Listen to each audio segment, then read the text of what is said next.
You're watching the History Fellow channel. In this video we're looking at Oliver Cromwell. Oliver Cromwell was born on the 25th of April 1599 and would die on the 3rd of September 1658. Oliver Cromwell was an English statesman, politician and soldier, widely regarded as one of the most important figures in the history of the British Isles. He came to prominence during the 1639 to 1653 Wars of the Three Kingdoms, initially as a senior commander in the parliamentarian army and latterly as a politician. A leading advocate for the execution of Charles I in January 1649, which led to the establishment of the Protectorate, which he ruled as Lord Protector from December 1653 until his death in September 1658. Cromwell remains a controversial figure due to his use of the army to acquire political power and the brutality of his 1649 campaign in Ireland. Educated at Sydney Sussex College, Cambridge, Cromwell was elected MP for Huntingdon in 1628. The first 40 years of his life were undistinguished, and at one point he contemplated emigration to New England. He became a religious independent in the 1630s, and thereafter believed his successes were the result of divine providence. While he generally supported tolerance for the various Protestant sects of the time, he later opposed those considered heretical, such as Quakers and Fifth Monarchists.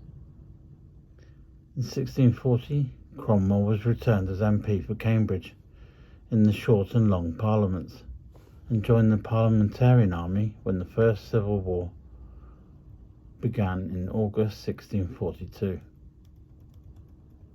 He quickly demonstrated his military abilities and in 1645 was appointed commander of the New Model Army Cavalry under Sir Thomas Fairfax, playing a key role in defeating the Royalists in the First and Second English Civil Wars.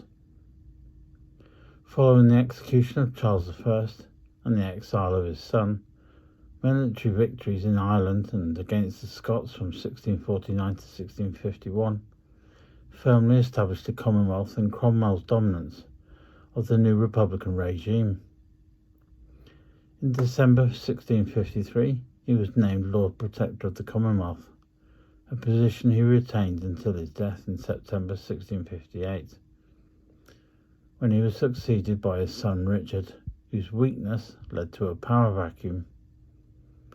This culminated in the 1660 Stuart Restoration, when Charles II returned to the throne, after which Cromwell's body was removed from his resting place in Westminster Abbey and displayed at Tyburn. Cromwell's head was placed on a spike outside the Tower of London, where it remained for 30 years. It was ultimately reburied at Sydney Sussex College in Cambridge in 1960. Cromwell has been variously described as a military dictator by Winston Churchill and as a hero of liberty by John Milton, Thomas Carlyle and Samuel Rawson Gardner. The debate over his historical reputation continues. First proposed in 1856, his statue outside the Houses of Parliament was not erected until 1895, most of the funds being privately supplied by Prime Minister Lord Rosebery.